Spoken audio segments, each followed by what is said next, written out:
Hey, Ziami family. Just want to give you an update on the garden. I had some really good produce from the squash and zucchini. Zucchini was a little slow, but still got some good zucchini. Quite a few squash. I'll show you though. But real quick, this is in my raised bed garden. This is the zucchini plant, and as you see, I had cut back some of the leaves. Not only have I been dealing with, or we've been dealing with heat, it's been in the 90s. I've also been dealing with the cucumber beetles, and they wreak havoc on my lemon cucumber plants and even some of the watermelon plants. I had a watermelon plant over here and it's gone, because of the cucumber beetles. I cut back quite a few leaves because, they were turning brown like you see, or yellow like you see that one there. Um, so what I've been doing is using fish emulsion and seaweed, which I'll show you a little later. But here's a watermelon plant here, and actually I think this one is a honeydew melon. So you see is some yellow leaves on that one. It seems to be doing okay so far, but I'm keeping an eye on it. Two more zucchini plants. You see there's a zucchini that's growing there. And I think, yeah, it's one on the other. Let me step on the side here. You can see it right there. So, they're still producing, and it's, still some down up in there. So, yeah, I'm going to spray it down. Like I said, I'll show you what I use to spray on the leaves and treat in the soil. There's squash there, and it's still growing, still producing some leaves and everything. But I cut it way back. That's a watermelon right there. This is a lemon balm I planted. It's a lemon balm plant. You can make tea out of it. It's real good to drink at nighttime. It relaxes you. My wife and I had some just the other night, and I tell you, it put us to sleep not long after drinking it. And you see, I put up a yellow cup here, and I put some sticky kind of like glue stuff on it. It doesn't wash off during the rain, but the bugs think it's flour, so they go to get the pollination off of it, and you end up sticking to it. So that's for those bugs that can do damage as well, to your plants too. Another squash plant, I cut it way back, because of the leaves and everything. But look at that squash growing there, and it's still some that's growing up in here. There's one right there. And so, and then my last squash plant is right here, and you can see, I think that one might end up being a bad squash. It looks like it's not going to really produce. There's one right there. Can you see it back there? I think that one will be okay. But I got this one here on front, and right there. I don't think those are going to do too well. Just keep an eye on those. I did put some fertilizer down. It's I think it's a 756 or 765 fertilizer, something like that. But it's I can't remember the brand name. I apologize. But I've seen where some said use like a 71010, and I was looking for a 71010. That was the closest I could find. And actually, I think that 7 may be a higher number. I had to look at it. But here's the lemon cucumbers. And you see it just wreaked, those cucumber beetles wreaked havoc. I had another one over here. It's gone. Those beetles killed it. And I'm gonna show you what I use to get rid of the cucumber beetles. Them things, my goodness, you know, I don't know if that one's gonna survive, and I'm even skeptical about that one, but I'm trying. You know, those cucumber beetles will wreak havoc on your stuff. This is the bok choy, and I moved that brick out of there. It's been sitting there for about a month. It ain't doing nothing. Next to the bok choy is a watermelon. Okay, so I try to put, you know, watermelon in different places so that I know I'll have a produce on watermelon. But that's purple bok choy right there, and then on the other side is the green bok choy.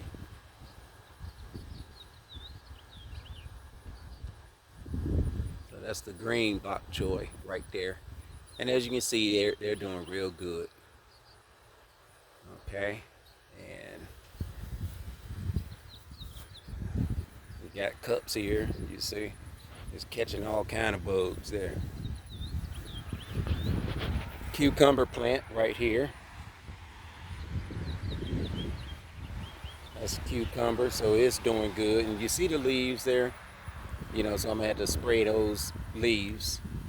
And again, like I said, I'll show you what I use.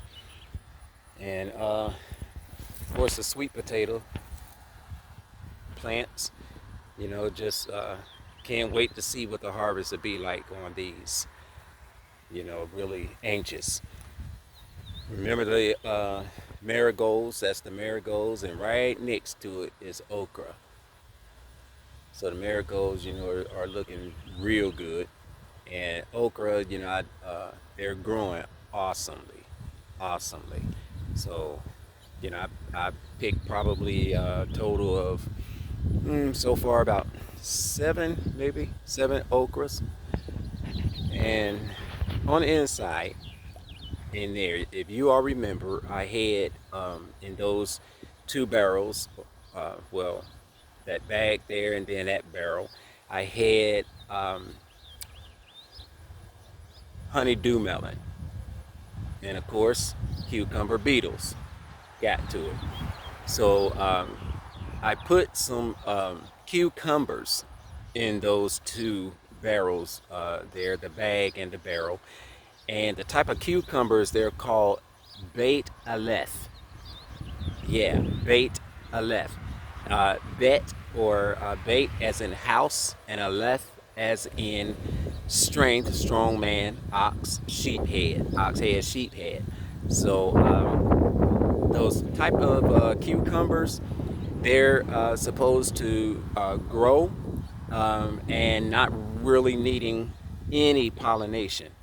You know, so yeah, look it up. Beit Aleph cucumbers, and they said that most of them are female. So you know, the female flowers, you will get the cucumbers. That's where the cucumbers come from, and just about all the flowers that bloom are female, and they will produce many cucumbers. So, you know, I'm gonna see.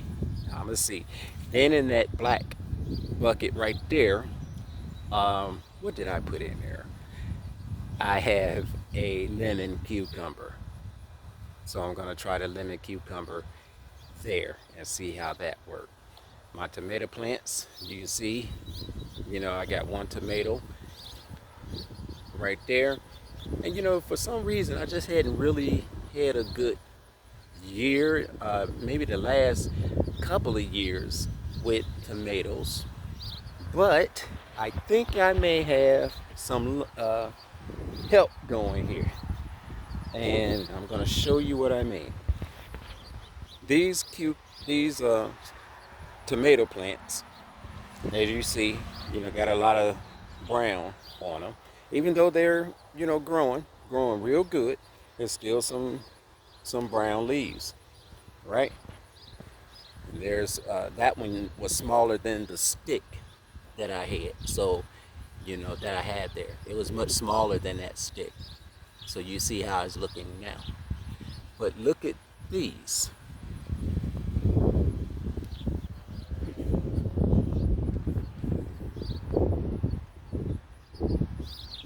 Look how this looks. Don't see any brown leaves.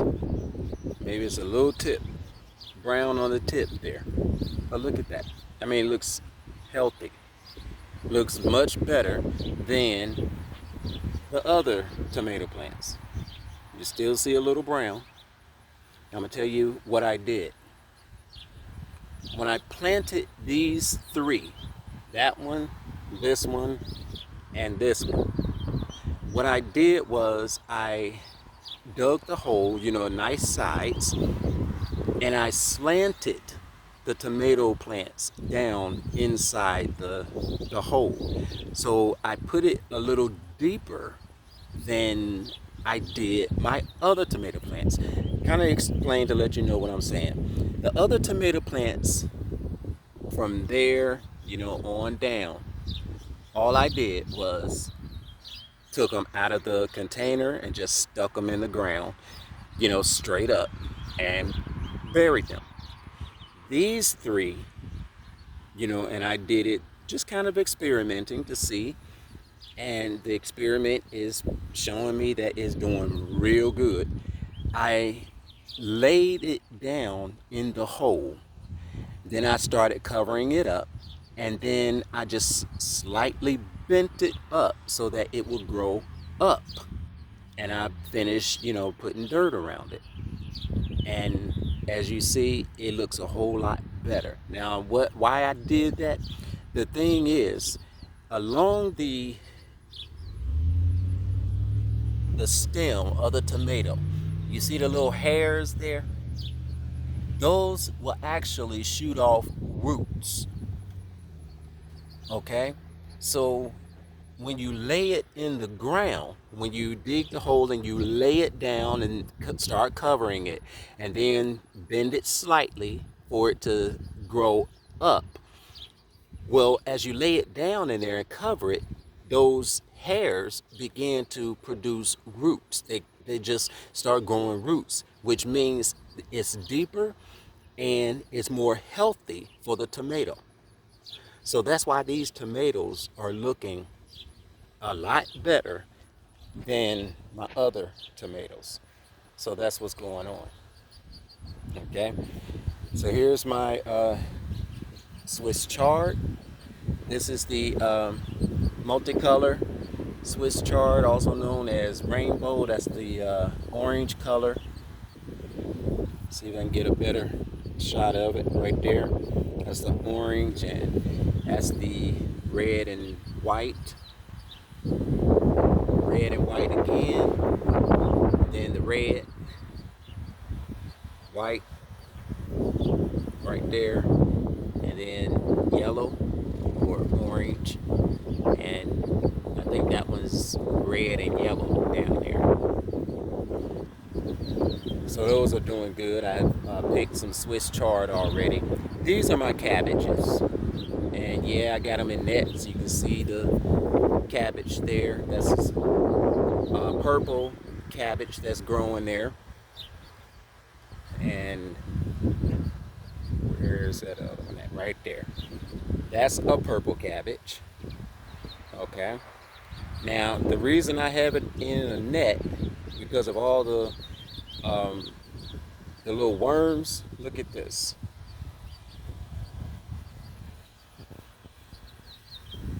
Okay. Worms was on that. It's the white, look like white butterflies, but they're actually white moths, and they lay eggs on the cabbage, and the worms, when they come out from the eggs, they're worms, and they start eating, and that's what it looks like. So I didn't worry about covering this one because this one is pretty much gone.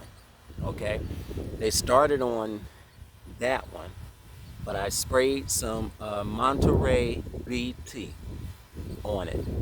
Monterey BT. and it's specifically for cabbage worms. And I was able to stop them. So I just covered them up. You know, look at that one. That looks good right there. That's a beauty. Those are the regular green cabbages, and then another purple right there. And then collard greens. So I'm going to get that yellow one out of there. Just one yellow leaf, but they're doing good. Collard greens are doing real good. Okay.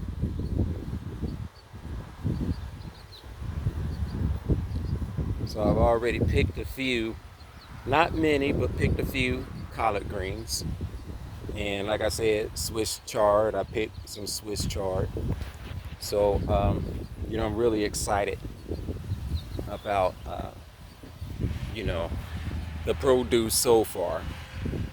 But the heat, I tell you, the heat has really been wreaking havoc. These are my bush beans, and they have been doing real good. I'm surprised.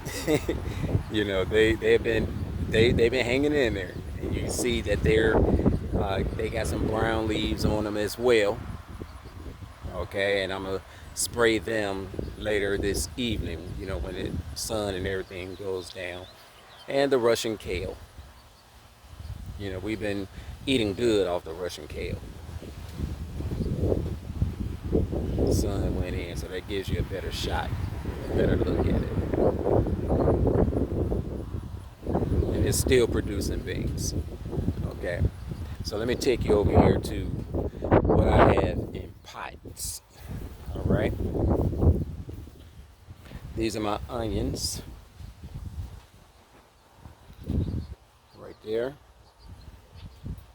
I got white onion, red onion, and yellow onion, and they're doing real good. And remember, I told you that I was supposed to have some stevia plants, and they end up being tomato plants. Well, they're cherry tomatoes, and you can see little tomatoes there and right there. And I've already picked quite a few of them. Okay. So it's a bunch of them on here. Got a bunch of cherry tomatoes on here. And then there's another. It's supposed to have been a stevia. Supposed to be. Had been. Supposed to have been. But look at there. Surprise. Tomato. And this is a big tomato here. And it's getting ready to grow some more. So, okay, these are carrots. And you see that they're doing real good. Some more bush beans. Now they haven't started producing any beans yet, but you know, the flowers on them, they've been popping like I don't know what, the flowers, and looking real good. So I know I'm gonna be getting some beans from them real soon. And you're probably wondering why I got a trellis. Well, this is why. Pole beans. And a trellis actually needed to be higher. So, but they growing like crazy too. And you see there's some yellow leaves in there, you know, that's probably just, you know, because they get old and die. But I'm going to spray all of this down this evening and treat it. You know, when I say spray, I'm talking about fertilizing spray. So you can fertilize both in soil and on the leaves. You go to the other side here so you can see. That's what it looks like. So they're doing real good. Okay, this is the mustard greens, and I've been picking mustard greens out of here. So those are doing good. Now again, the cucumber beetles attack the cucumbers. These were my cucumbers. So you see the leaves are real light, and they're actually looking better because they were lighter than that. You know, you can see some of the damage right there. So that may be one that I may have to go ahead and take out, but I'm gonna watch it, and I'm gonna spray it down as well. And just show you real quick over here the basil. This is basil. So it's growing like crazy. And I'm gonna tell Brenda she's gonna have to pick it like crazy. Okay. So that's the basil. All right. So let me take you over here and show you. Got to burn some wood there, some branches. Let me show you what I use here. Okay, I got fish fertilizer 511, and the fish fertilizer, it smells, y'all. Okay, it's just fish, that's been chopped up and everything and just set, to you know decay and get all nasty and everything, but it works. It works in your garden, and I use it both in the soil and as a spray. A foliar spray is what they call it. So the directions tell you how to mix it. um, you do 2 teaspoons per gallon of water, and I put the 2 teaspoons, like I said, in my sprayer. Then I put a gallon of water in it, and I just go and I spray the leaves. Some have even put like 3, but I pretty much follow the directions. I use 2 teaspoons, and well, that's tablespoon, not teaspoon. But sometimes, depending on the plant, I'll use like 1 tablespoon because I don't want to burn the leaves or anything. So I'll use like 1 tablespoon, and put it in the water and spray it on the foliar. And then the 2 tablespoons, I put it in my container, my watering container, with a gallon of water, and I pour it into the soil. All right. The next fertilizer I use is this Sea Magic seaweed extract, and that does awesome too. And with this one, you use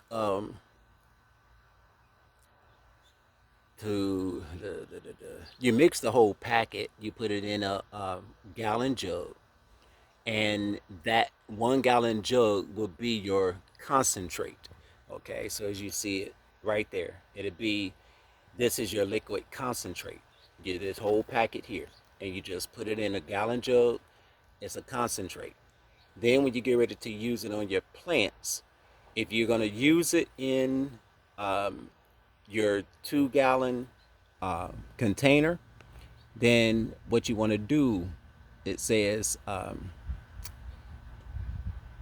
if you're using a standard 8 liter or 2 gallon watering can, you add a half cup of the concentrate.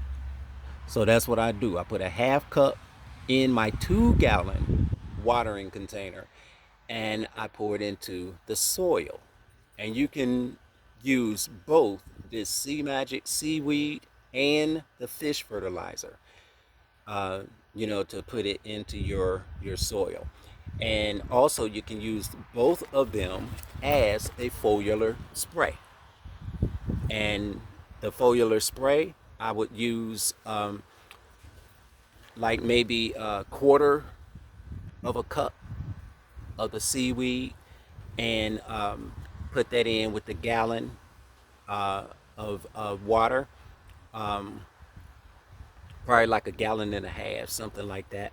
And with the fertilizer, the fertilizer said 2 tablespoons per gallon, so you could use like a 2.5 tablespoons, because you're spraying, you know, and just spray the foliar. All right.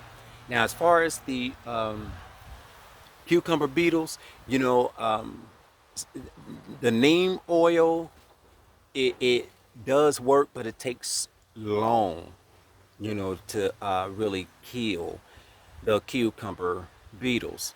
So what I found work faster is this. It's called pyganic gardening, and this stuff, you know, um, when you follow the direction and put it up to like the 4 fluid ounce up there to a gallon of water, and you spray.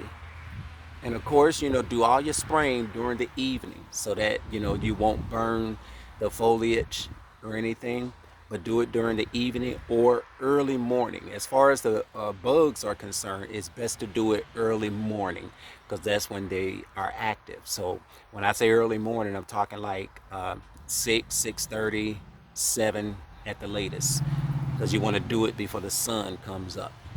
And you spray both, the top and bottom of the leaves with this stuff, and those cucumber beetles die within 2 minutes. Okay, they die within 2 minutes. So I was searching like crazy to see how to get rid of the cucumber beetles, and that stuff right there, pyganic, when I found it, they pretty much did their damage. And, I said, man, I said, I wish I had found it earlier, but, I tried everything else and it was just slow acting. It was very slow acting. Um, but, that pyganic, it worked. So wanted to share that with you all. And when time come to harvest those sweet potatoes, I'm going to uh, see if I can at least get Brenda to, do the recording while I do the harvest to let you see how everything turns out. So, all right, feed two. I'll see you all later. May the Most High increase you, and I will talk to you soon. Siami, Siami.